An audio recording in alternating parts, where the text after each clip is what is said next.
Shalom. Que la paz de nuestro Padre Celestial sea con cada uno de ustedes. Para allá, Vayetse. Para allá, con Haftara. Para allá, con Haftara es el método de costumbre que adoptó el pueblo de Israel de estudiar el Tanaj de manera contemporánea con la Torá. O sea, Torá son los primeros, lo que conocemos como los primeros 5 libros de la Biblia que tenemos, que es Bereshit, Shemot, Vayikra, Bamidbar y Devarim. Génesis, Éxodo, Levítico, Número y Deuteronomio. Eso se hacía en el ciclo anual o un ciclo tal vez más de un año.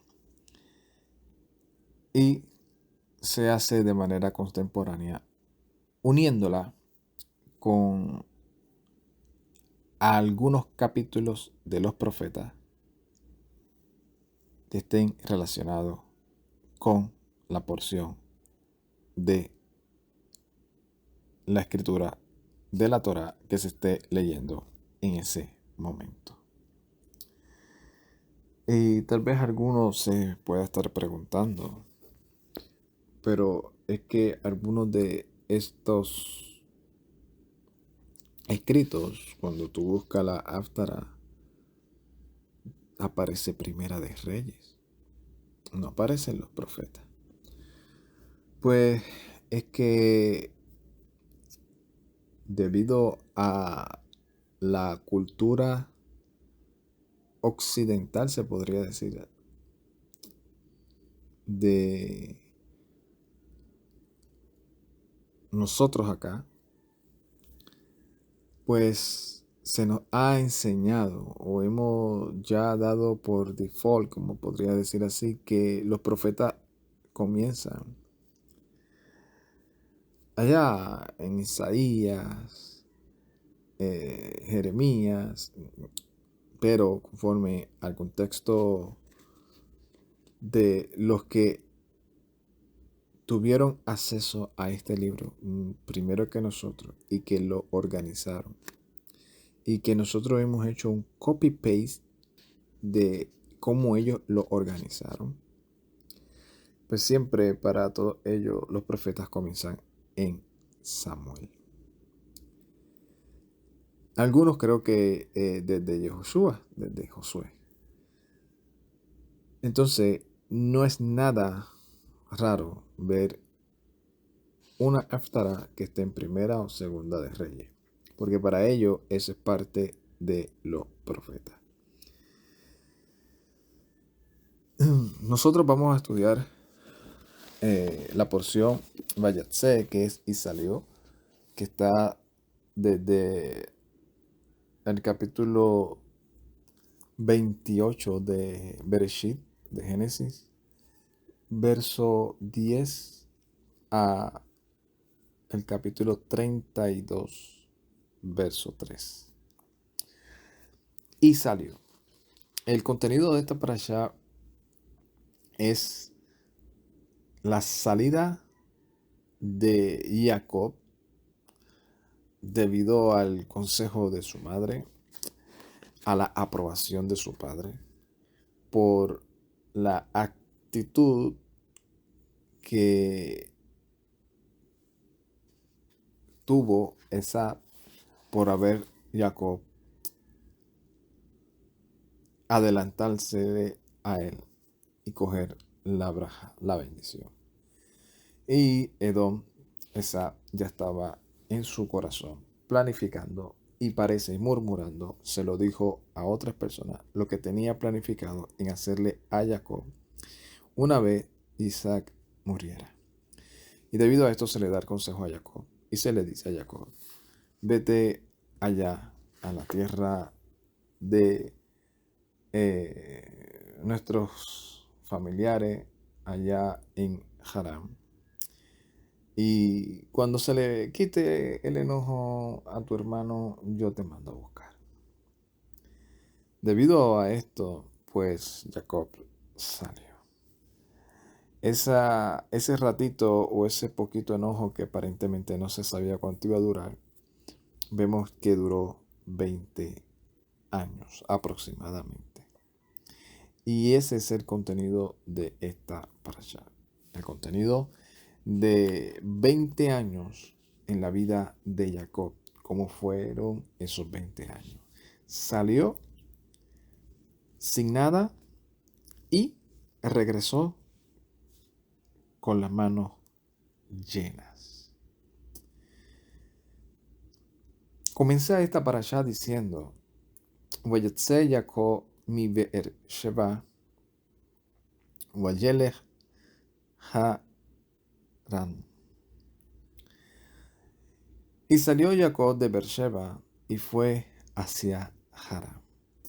Por eso es que se le dice a esta parasha Vayetze, porque siempre o casi siempre se le pone el título a la parasha de la primera frase o la segunda de oración que esté en los primeros versos del contenido que se va a estar leyendo.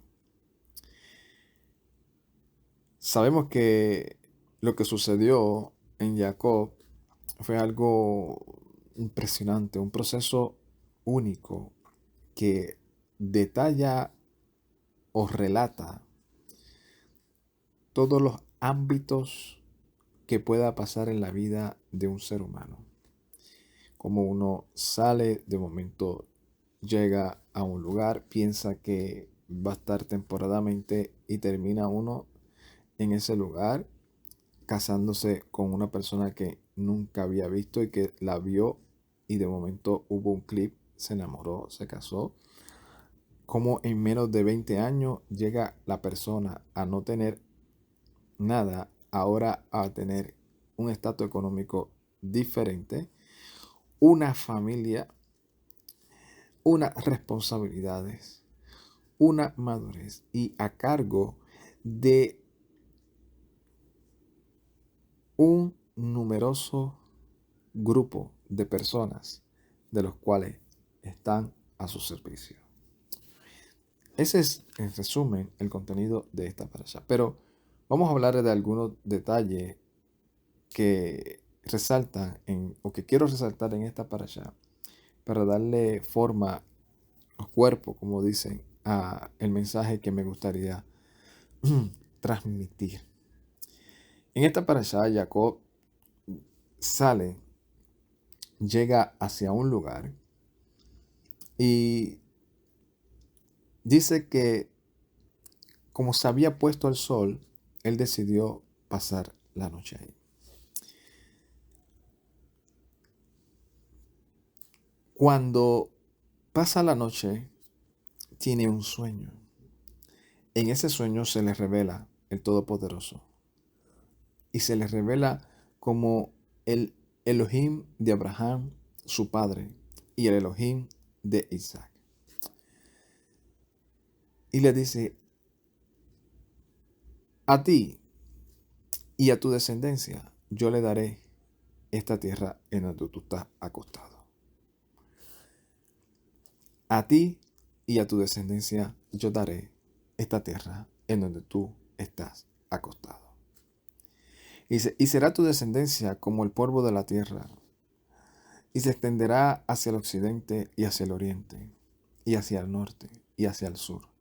Y a ti y a tu descendencia, y tú y tu descendencia serán benditas, en ti y en tu descendencia serán benditas toda la familia de la tierra. Lo mismo que le dice Abraham. Lo mismo que le dice a Abraham y lo mismo que Isaac le dice a Jacob antes de salir. Dice, y aquí yo estoy contigo, te guardaré donde quiera que anduvieras y te haré volver a esta tierra, porque no te abandonaré hasta que haya cumplido lo que te haya hablado. Luego de este sueño en el cual Jacob experimenta esto, se despierta y dice, ciertamente, Yuhebehei está en este lugar y yo no lo sabía. Dice, y temió y dijo, cuán pavoroso o cuán terrible es este lugar. No es esto una cosa sino casa de Elohim y esta puerta del cielo. Esa fue la reacción que Jacob tuvo ante este sueño.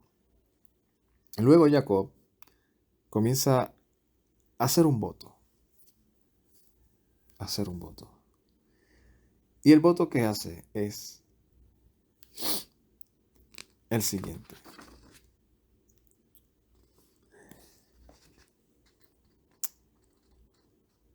Si Elohim, estuviese conmigo y me guardare en este camino en donde yo ando, y me diere pan para comer y ropa para vestir, y si yo volviere en Shalom a la casa de mi padre, y Yuhebehei fuere mi Elohim para mí, entonces esta piedra que yo he alzado por monumento será la casa de Elohim, y de todo lo que me diera, la 10ª parte será para ti. De esto pueden surgir muchas cosas.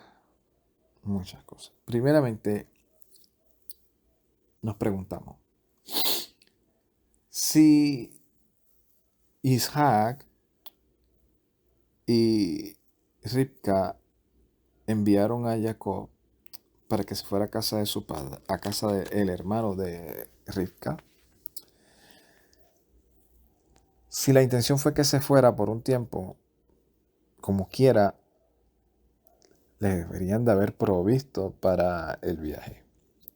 Si la intención fuera que él fuese y se emparentara a sí mismo como Isaac se emparentó con la familia, lo único que a Isaac no se le permitió ir, a Jacob por causa de la vida, se le dijo que se fuera. También se le hubiese dado dinero para la dote, como mandaron a Eliezer con la dote para que se la diera a la familia para que dejaran ir a Ribca. ¿Cómo entonces Jacob se encuentra aquí sin nada? Según esto es algo que decimos que no se puede confirmar, pero tiene mucho sentido. Según el libro de Yashar, un libro extrabíblico que relata la historia de la escritura hasta creo que el libro de Josué, se dice que Jacob sale, pero que Edom, o sea, una vez se entera de la salida de Jacob, manda a sus hijos y a sus siervos a que vayan detrás de Jacob y le hagan daño. Según se dice, este grupo de enviados por Edom, por Esab, que se componían entre los hijos de Esab, y creo que también hablan de algunos de los familiares de Ismael, no estoy seguro. El punto es que van a hacerle daño a Jacob. Jacob ruega por su vida, pero ellos, por una u otra razón, terminan siendo convencidos por la súplica de Jacob, pero le quitan toda la provisión, ¿sabe? Lo dejan sin nada. Y que la razón por la cual Jacob hace este voto es debido a esto, a que se encuentra sin nada y pide la provisión del Todopoderoso. Pero, pregunta, ¿por qué Jacob tuvo que comprometerse en este voto? Si ya se le había dicho en un sueño, se le había dicho a él esto. Mira lo que el Todopoderoso le dice a Jacob después, cuando se le revela. Le dice, Vehine Yuhevahei Nisa Alai Ayomar Ani, Yuhevahei Elohim Abraham Abija Elohim Isaac, Haaret Asher Ata Shohe Eleja, Leja Etineja Ules Sahar Eja. He aquí, Yuhevahei está a su lado y dijo, yo soy el Elohim de Abraham, tu padre, y Elohim de Isaac. La tierra sobre la cual estás acostado te dará a ti y a tu descendencia. O sea, Jacob no tenía ni esposa, no estaba ni comprometido, no tenía nada, solamente era un peregrino, recostado de una piedra. Y se le revela el Todopoderoso, le dice, a ti y a tu descendencia. Descendencia. Descendencia, si todavía no estoy ni comprometido. Descendencia. Sí, descendencia. El Eterno le dijo que le iba a dar una descendencia. Le dice que va a ser su descendencia como el polvo de la tierra. Le dice claramente, yo estoy contigo. Yo te voy a guardar donde quiera que tú vayas. Y yo te haré volver a esta tierra. Yo no te abandonaré hasta que haya cumplido lo que he hablado sobre ti. Entonces, si esto proviene de la revelación divina del Todopoderoso hacia Jacob, ¿por qué Jacob tuvo que comprometerse? Si ya se le había dicho a él que el Eterno iba a estar con él, que no lo iba a abandonar, que iba a estar donde quiera que vaya. Porque es un ser humano. Porque es como nosotros, que a veces se nos dice algo y tenemos que verlo para creerlo a pesar de que el Eterno no nos revele. Porque Jacob se encontraba en una situación de incertidumbre. No es lo mismo estar sentado en la casa de uno, acostado, con todas las comodidades, y que el Eterno te diga, te voy a dar esto, lo otro, aquello, te voy a bendecir, ya, está bien.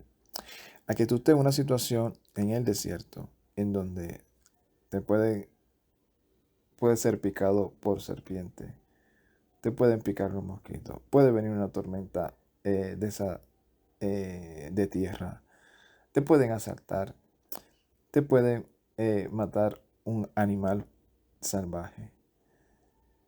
Vas a ir a un lugar en donde no sabe cómo te van a recibir, en donde no sabe qué van a hacer contigo. Solamente estás cumpliendo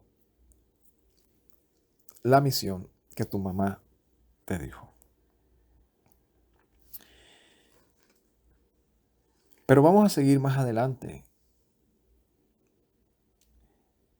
Jacob, una vez llega al lugar, ve que pregunta, el viaje fue como el Todopoderoso le dijo, estuvo con él, le puso en gracia. Conocen a Labán, sí lo conocemos. Oye, conocen a su familia, sí está bien. Mira, ahí viene su hija. Jacob hace lo que hace. Le dice a Rachel, yo soy tu pariente. O sea, muchas personas leen la escritura, no, como que no captan la razón del contexto. No fue que Jacob le dio un beso a Rachel así, amor a primera vista, y la voy a besar, y Rachel se dejó besar. No. Seamos un poco más coherente con el contexto y la sensación del ser humano. Jacob llega, pregunta por Labán, le dice, mira, esa es la hija. Jacob la ayuda, abreva sus ovejas. Le dice, lo que sucede es que primero creo que aparece lo del beso, pero en el contexto, Jacob le dice, yo soy tu pariente, la saluda con un beso y debido a esta reacción, Raquel va y corre y se lo dice a su padre.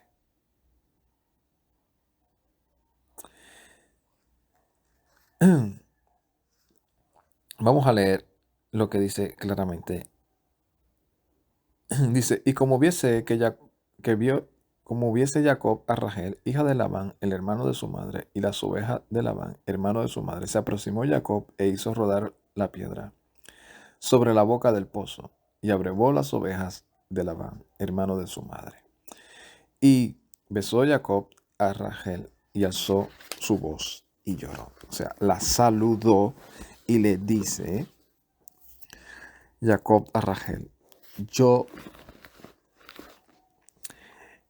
que era hermano, yo soy tu pariente, soy pariente de tu padre. Yo soy el hijo de Ribca. O sea, Jacob se encuentra en una situación en donde estas personas están viendo el fruto de la niña que dejaron ir con Eliezer para que se casara con el heredero de Abraham. Y ya es un hombre, ya es adulto, y Rachel está viendo por primera vez a ese pariente. Y sabe que la experiencia que tuvieron con Eliezer fue una de las más fructíferas que pudieron haber tenido. Y por eso cogen a Jacob con la misma benevolencia, con la misma gratitud. Pero se encuentran ahora con que Jacob no viene con la riqueza que venía Eliezer. Pero una mano siempre es buena. Y más cuando se trata de la condición en la que se encontraba Labán, que las cosas no iban muy bien y Jacob podía ser la clave del éxito, que lo fue.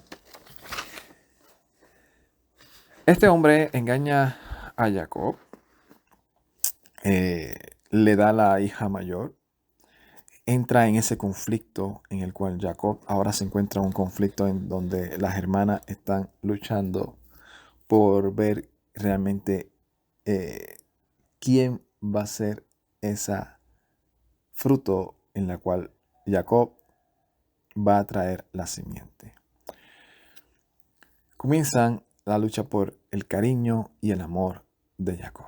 Jacob ya tiene claro a quién es la dueña de su corazón, que es Rachel. Él no pidió a Lea se la pusieron ahí. Él no pidió a Bilhá, él no pidió a Silpa, él se las pusieron ahí. Esto es inconcebible a veces entenderlo. Muchas personas que tienen una mentalidad totalmente modernizada al contexto de hoy. Y para ellos o para ellas esto es algo aberrante. Hoy en día esto no se practica. Hoy en día esto no se debería de practicar. Esto hoy en día no es correcto. Esto hoy en día no cabe en nuestra mente tener una mentalidad o una vida así. Pero en el tiempo en el cual ellos vivían, en el contexto en el que ellos vivían, de la manera en la cual ellos vivían, la costumbre que ellos tenían, para ellos esto era una solución de último recurso, pero viable. Para nosotros no es ni la primera, ni la segunda, ni la tercera, ni la cuarta, ni la última opción viable. Esto no debería de existir, aunque en el tiempo moderno en el cual vivimos se está haciendo lo mismo, pero de otra manera. Porque nosotros a veces nos cerramos, pero sí, hoy en día se está haciendo lo mismo, pero de otra manera. Como lo mismo de otra manera, hoy en día la mujer está con su marido, no pueden tener hijos, no le dan a la hermana para que tenga hijos. No, no le dicen vete, acuéstate con mi mejor amiga. No, acuéstate con mi mejor amiga, que ella me dijo que sí, que estaba dispuesta a darte, a darnos, porque no era darte, era darnos, porque el hijo iba a ser legalmente no de Bilhá, sino de Bilhá era la sierva, si no me equivoco, de Rachel. Pues Bilhá no iba a ser la madre, sino era Rachel. Entonces, para eso, Jacob se tuvo que acostar. Los que entienden, entienden. Acostar con Bilhah.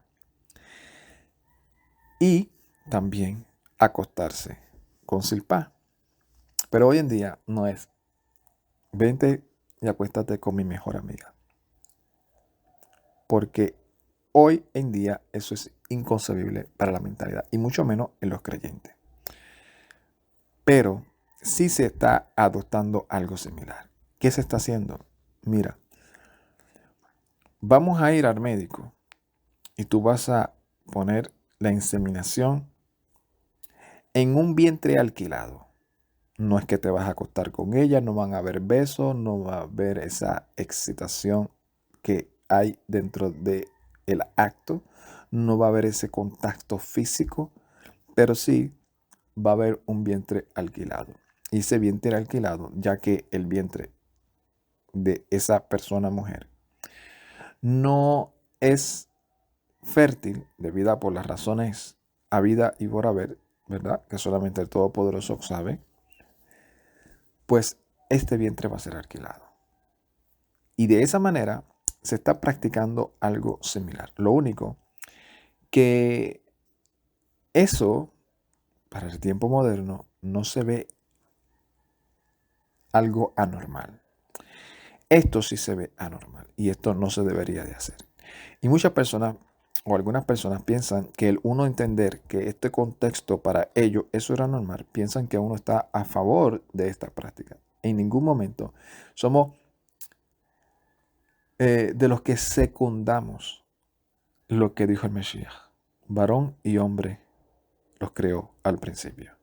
El hombre para una sola mujer y la mujer para un solo hombre. El deseo de Abraham fue estar solamente con Sara.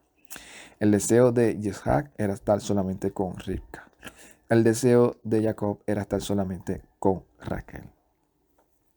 Así de sencillo. La edificación de estas 12 tribus fue por medio o por mano de Raquel, de Lea, de Bilhah y de Silpa. Cosa que no se menciona ya más adelante, solamente se menciona más que Raquel y Lea, porque legalmente esos hijos fueron legalmente de ellas. El punto es que Jacob fue con las manos vacías y ya se encuentra con 4 féminas a su cargo y hijos de cada una de ellas, pero sin mucha sustento, sino todavía dependiendo de Labán.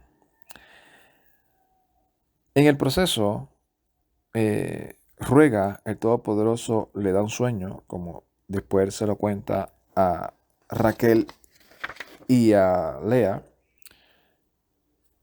y el Todopoderoso reivindica y le hace justicia. Se lo cuenta a Raquel, se lo cuenta a Lea, y la actitud de ella es esa. Nuestro Padre realmente no nos quiere. Nos vendió así, como si fuéramos cualquier cosa, porque ni tan siquiera nos hizo partícipe de lo que adquirió por nosotras. Así que todo lo que hay aquí, todo lo que el Elohim de tus padres te ha dado, todo eso es de nosotras y de nuestras hijas. Este es el Jacob que nosotros vemos que es el personaje de Jacob, no la descendencia de Jacob. Y la haftará de esta parashá la encontramos en Oseas capítulo 12 al 14. Esta parashá relata cómo el Todopoderoso le habla a la descendencia de Jacob, pero le trae a memoria la actitud de Jacob, de realmente Jacob, para dejarle saber claramente quién fue Jacob y cómo ellos deberían de imitar. Dice Efraín, o sea, Efraín, es importante dar un poco en contexto de Efraín. Efraín es una de las tribus de Israel. Efraín es una de las tribus de Israel. Pero una vez sucede el evento de Salomón, en donde el Todopoderoso separa las 12 tribus, 2 tribus y tal vez y media entre algunos de los Leví, que se compuso o se componía entre Judá y Benjamín, y las otras al otro lado, que eran las otras 10 tribus. Esas otras 10 tribus, como el rey o el gobernador o el líder, por lo general, era de la tribu de Efraín, se le comenzó a llamar Efraín a esas 10 tribus. Así cuando nosotros estudiamos, leemos la escritura, que digamos Efraín en los profetas, se está refiriendo no a la tribu de Efraín, sino a esas 10 tribus del norte. Y aquí el Todopoderoso le está haciendo un reclamo a estas 10 tribus. Le dice: Efraín, apacienta el viento y persigue la brisa. Siempre está añadiendo ilusión a la calamidad. Ahora hacen un pacto con Ashur. Ahora llevan aceite a Misraim. Yuhebahei una vez le puso pleito a Yehudá y castigo a Jacob por su conducta. Le pagó por sus obras. En el vientre trató de suplantar a su hermano. Ya hecho hombre, luchó con un ser divino. Luchó con un mensajero y prevaleció.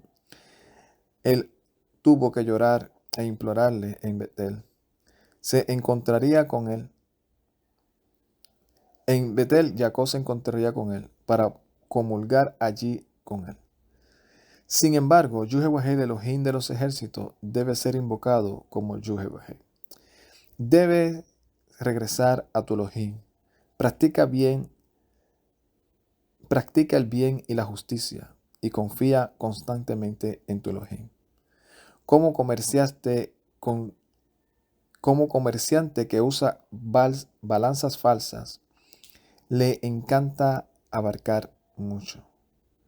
Efraín piensa: ajá, me he vuelto rico, he adquirido poder, todas mis ganancias no llegan a una ofensa que sea verdadera culpa.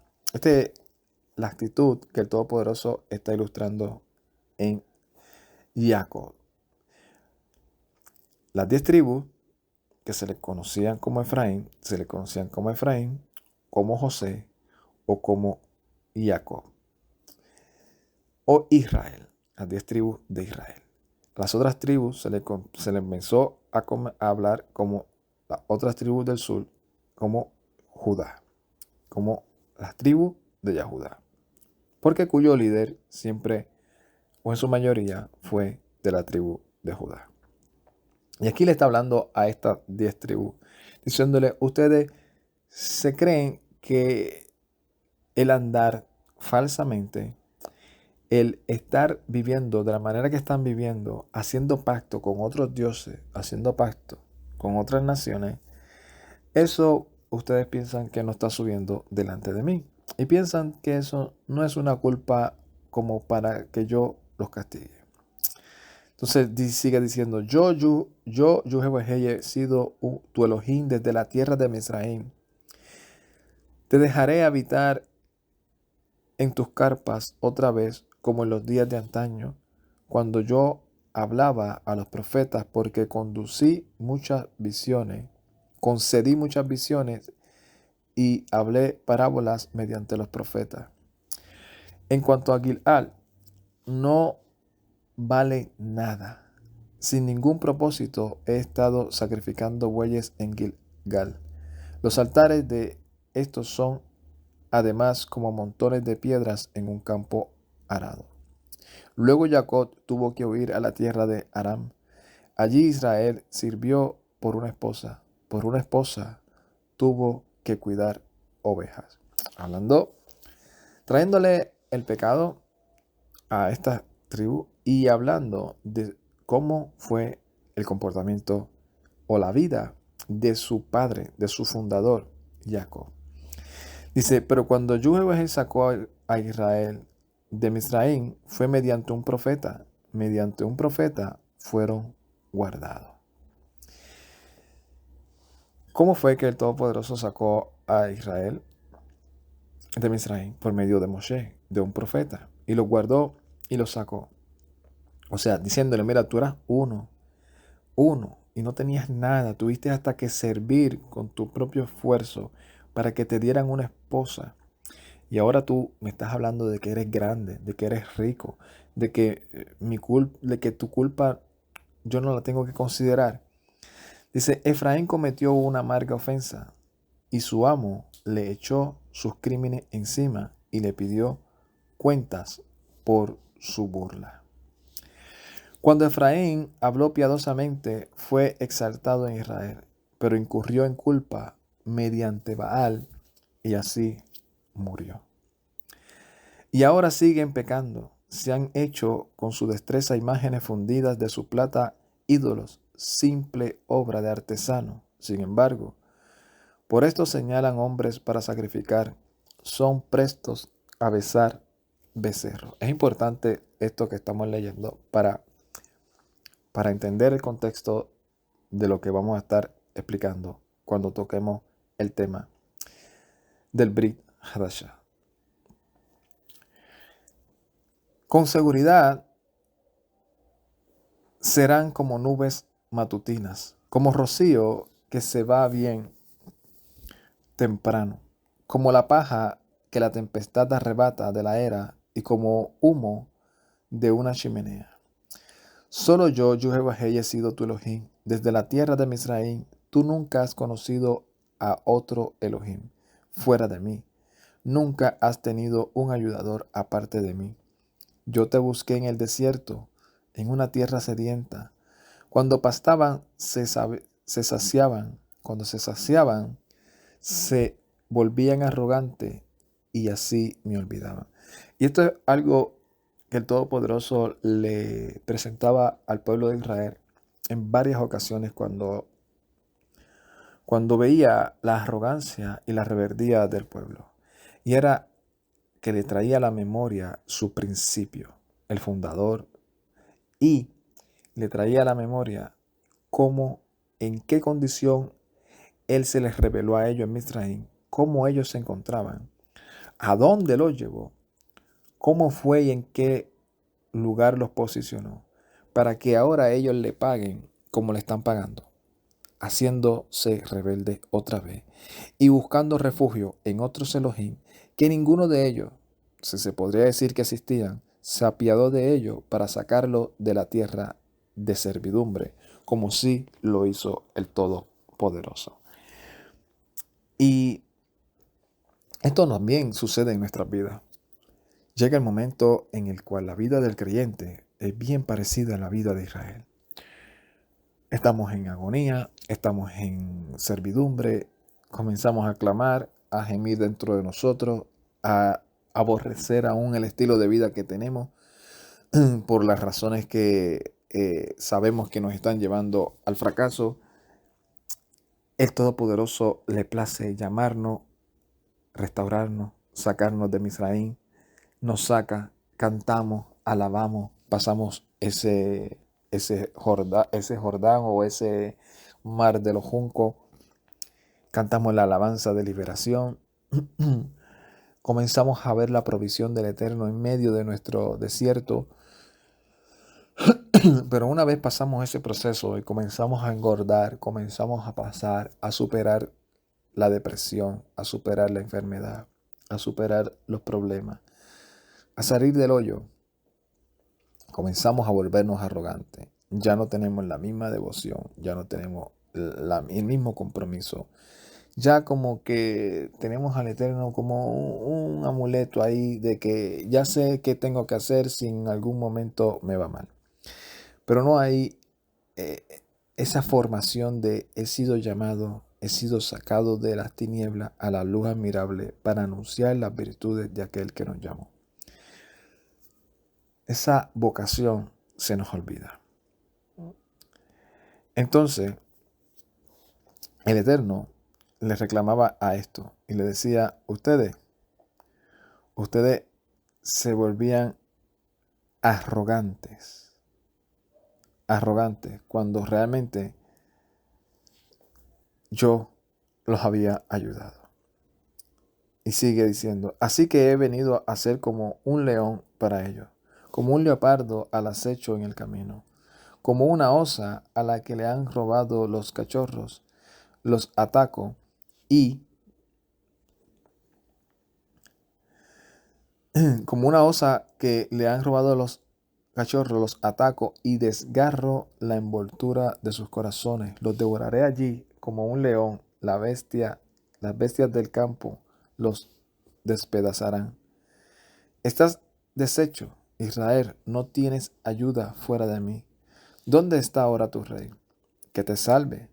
¿Dónde están los capitanes en todos tus poblados a quienes les demanda? Dame un rey y oficiales.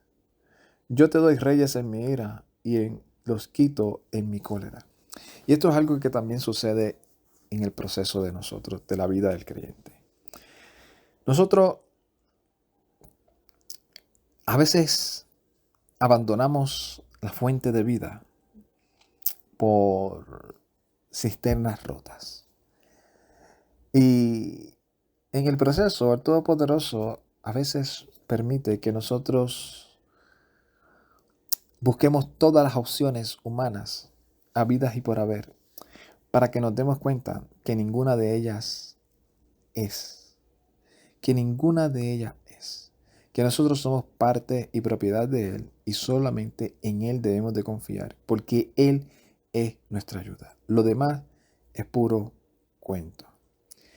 Y el Eterno le hace esto de manera, se podría decir, irónica a Israel. Vete, pregúntale a esos que tú dices que son tu fortaleza, a esos de los cuales tú confías. Vete y pregúntale, dile a ellos que te ayuden, para que entiendas y veas que no tienes ayuda sino yo.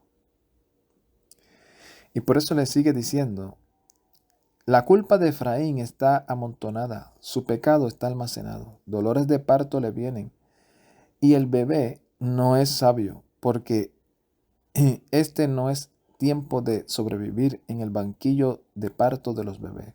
De la fosa misma los salvaré, los redimiré de la propia muerte. ¿Dónde, oh muerte, están tus plagas? ¿Tu pestilencia dónde está, oh fosa? La venganza estará lejos de mi pensamiento, porque aunque él florezca entre los juncos, un ventarrón, un viento de Yahweh vendrá soplando del desierto. Se secará su fuente, se agotará su manantial. Ese viento saqueará tesoros, todo objeto precioso. Shomrón tiene que llevar su culpa, porque ha desafiado a su Elohim. Caerán a espada, estrellarán a sus infantes y a sus mujeres embarazadas las rajarán. Shomrón es lo que nosotros conocemos como Samaria.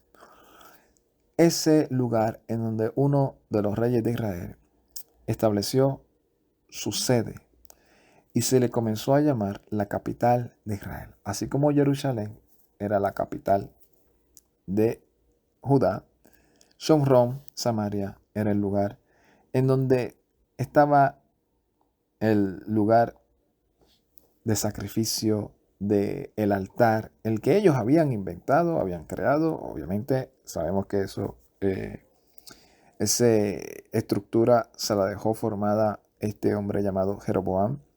Y ellos la fueron desarrollando y algunos aumentaron más dioses, aumentaron más ídolos y pusieron a Samaria como la capital. El Eterno le dice, vuelve, Israel, a Yahweh tu Elohim, que has caído debido a tu pecado. Traigan palabras y vuelvan a Yahweh. Díganle, perdona toda culpa y acepta lo que es bueno. En vez de becerros te ofrendaremos nuestros labios. Ashur no nos salvará. No cabalgaremos más en corceles, ni nunca más llamaremos Elohim nuestro a la obra de nuestras manos, pues solamente en ti hallan los huérfanos piedad. Yo sanaré su aflicción, generosamente los volveré a recibir en amor, porque mi ira se ha apartado de ellos. Yo seré para Israel como rocío, él florecerá como el lirio, afincará sus raíces como árbol del Líbano. Sus ramas se extenderán lejos, su belleza será como la del olivo, su fragancia como la de la red, como la del Líbano. Los que se sienten a su sombra serán revividos, traerán a la vida grano nuevo, florecerán como la vid, su aroma será como el río, como el vino del Líbano. Efraín dirá, ¿qué más tengo que ver con los ídolos? Cuando respondo y lo miro a él, vengo a ser como césped verde, tu fruto te lo proveo yo. Aquel que es sabio considerará estas palabras, el que es prudente tomará nota de ellas. Porque las sendas de Jehová son llanas, los justos pueden caminar por ella, mientras los pecadores tropiezan en ella. Este es la haftará de la parashá Vayesté, en donde se le reclama a esta descendencia de Jacob, a la cual se le prometió a Jacob aún antes de haberse casado, y que en el proceso se volvió arrogante, en el proceso comenzó a buscar refugio, comenzó a casarse con otros esposos que no eran el Todopoderoso. Y por eso me trae a mí a la memoria de unir este contexto de esta parashá con esta haftará, lo que aparece en el Evangelio de Yohanan, capítulo 4. El Evangelio de Juan, capítulo 4, verso 1, dice: Cuando pues el Adón entendió que los fariseos habían oído decir que Yeshua hace y bautiza más discípulos que Yohanan, aunque Yeshua no bautizaba sino sus discípulos, salió de Judea y se fue otra vez a Galilea. Y era necesario pasar por Shomrón, o sea, por Samaria. Acuérdense, Samaria, parte de las tribus de Israel,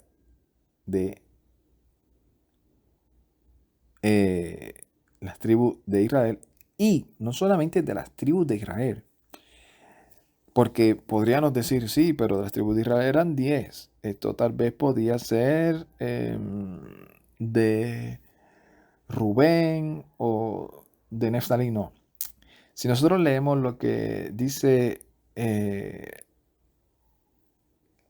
libro de Yehoshua o de Josué, capítulo 24, verso 32, dice, y enterraron en Siquén los huesos de Joseph. O sea, cuando Joseph murió, que le dio mandamiento a los hijos de Israel que no dejaran sus huesos ahí, sino que cuando salieran se llevaran sus huesos.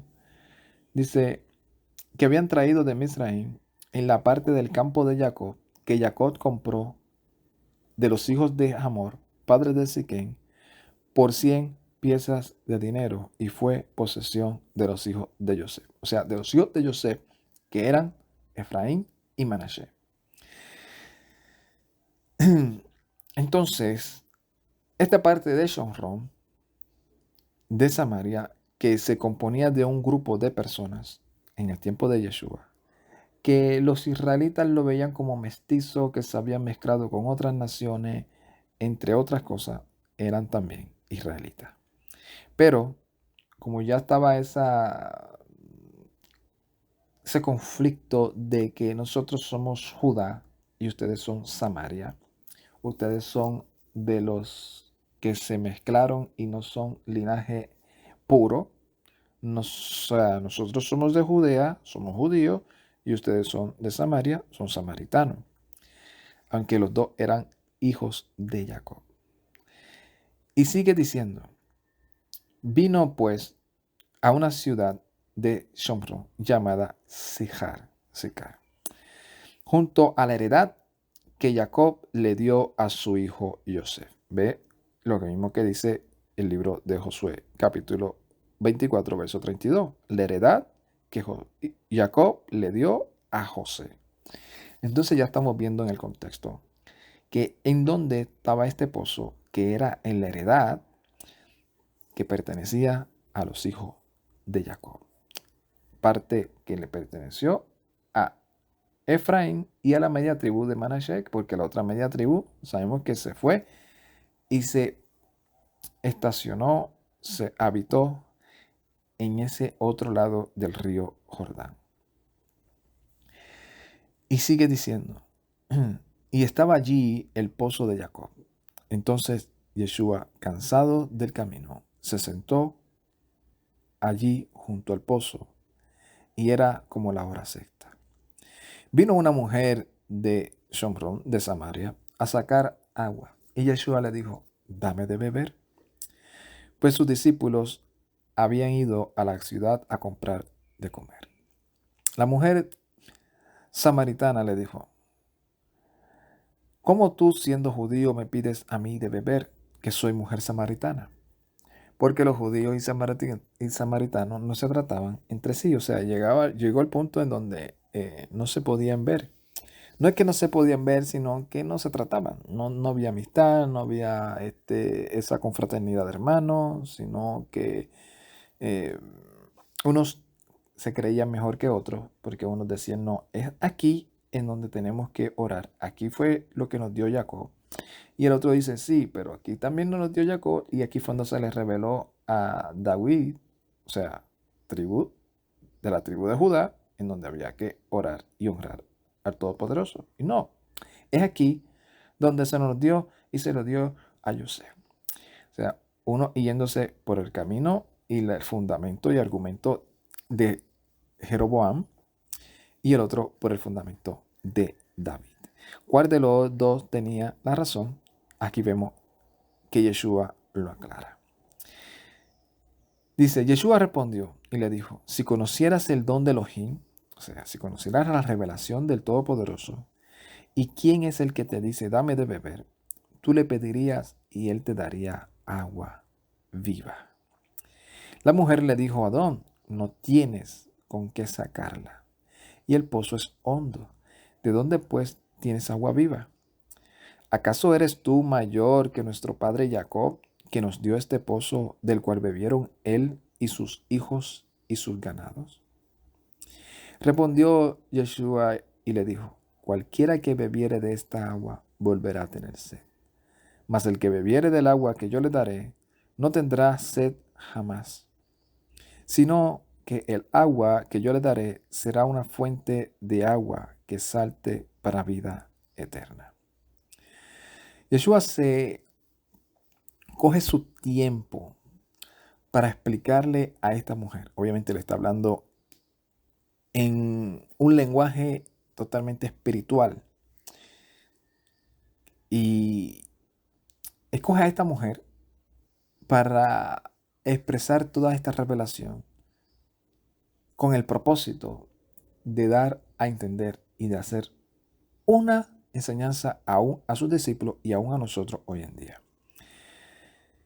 La mujer le dijo, Adón, dame de esa agua para que no tengas yo sed ni venga aquí a sacarla. O sea, si tú tienes el método de cómo nosotros vamos a tomar un agua que va a saciar nuestra sed y no vamos a tener que estar viniendo aquí, yo quiero beber de esa agua. Yeshua le dijo, ve, llama a tu marido y ven acá. Respondió la mujer y dijo, no tengo marido. Yeshua le dijo, bien has dicho, no tengo marido. Porque 5 maridos has tenido y el que ahora tiene no es tu marido. Esto has dicho con verdad. Y aquí es donde tenemos que retomar otra vez lo que estábamos leyendo en Osea. Porque el simple lector dice, oye, mira, le reveló lo que esta mujer había hecho en su vida. Había tenido 5 maridos y tenía uno ahora. un sexto marido que estaba en convivencia con él, no estaba casada. Pero acuérdense que Yeshua les está hablando a ella en un lenguaje espiritual. Y cuando nosotros vemos aún el contexto de lo que está hablando Osea, le dice el resumen o el contexto, el mensaje directamente a Osea o a estas 12 tribus, que incluye obviamente a la sede de Samaria. Le está diciendo claramente: vuélvanse a mí y dejen de estar confiando en otros maridos, en otros esposos. ¿Cuáles eran los esposos de Efraín? Número 1. Incurrió en culpa mediante Baal, uno de ellos. Se dice que eran 5, ¿verdad? En otras personas han tomado el tiempo y han dicho 5 diferentes ídolos tomó las 12 tribus de Israel y los consideró como maridos, y por eso aquí Yeshua le dice 5 maridos has tenido. O sea, está hablando no directamente a la mujer, aunque también podía relacionarse con la vida personal de la mujer, pero más con la vida de estos samaritanos que habían escogido en su trayectoria de las tribus de Israel 5 maridos. Otro, los becerros son prestos a besar becerros.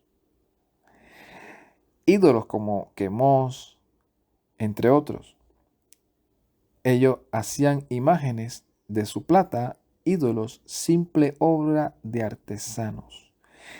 Se habían hecho también maridos de los de Misraim y habían hecho pacto con Ashur. Vamos a contar. Baal, Quemos, los becerros que habían hecho allá en Samaria. Baal, Quemos, los ídolos de fundición que sacrificaban sus hijos. Quemos, Baal, los becerros que habían hecho, los toros que habían hecho, los becerros, 3, Mitzraim, 4 y Ashur, 5. Y tenían uno sexto, del cual tampoco era su marido. Y Yeshua viene a restaurar, a redimir a las tribus perdidas. Y les dice, Yeshua, cuando le dice esto a la mujer le responde: Adón, me parece que tú eres profeta. O sea, entendió la revelación. Oye, los profetas le están diciendo siempre al pueblo que se vuelvan de sus maridos, que el único marido de ellos es el Todopoderoso. Y este hombre me lo acaba de decir. Dice, nuestros padres adoraron en este monte. Y ustedes dicen que es en Jerusalén, es el lugar en donde se debe adorar. O sea, nuestros padres, desde Jeroboam, nos vendieron el cuento de que todo ese pensamiento, de que si se le dijo a David que era en Jerusalén, que no, que siempre había sido en Samaria, y trajeron el argumento de los hijos de José y todo ese cuento. Y nunca nos han dicho la razón exacta por qué es en Jerusalén. Ustedes dicen que es en Jerusalén y a nosotros se nos enseñó que era en este monte de Shomron. Yeshua le dijo, créeme que la hora viene cuando ni en este monte en Shomron, ni en Jerusalén van a servir al Padre. O sea, va a venir la hora en donde el servicio que el Todopoderoso va a hacer en la obra redentora del ser humano no va a tener necesidad de venir a este monte de Jerusalén ni al monte de Shomron para servir y adorar al Padre en espíritu y verdad. Dice,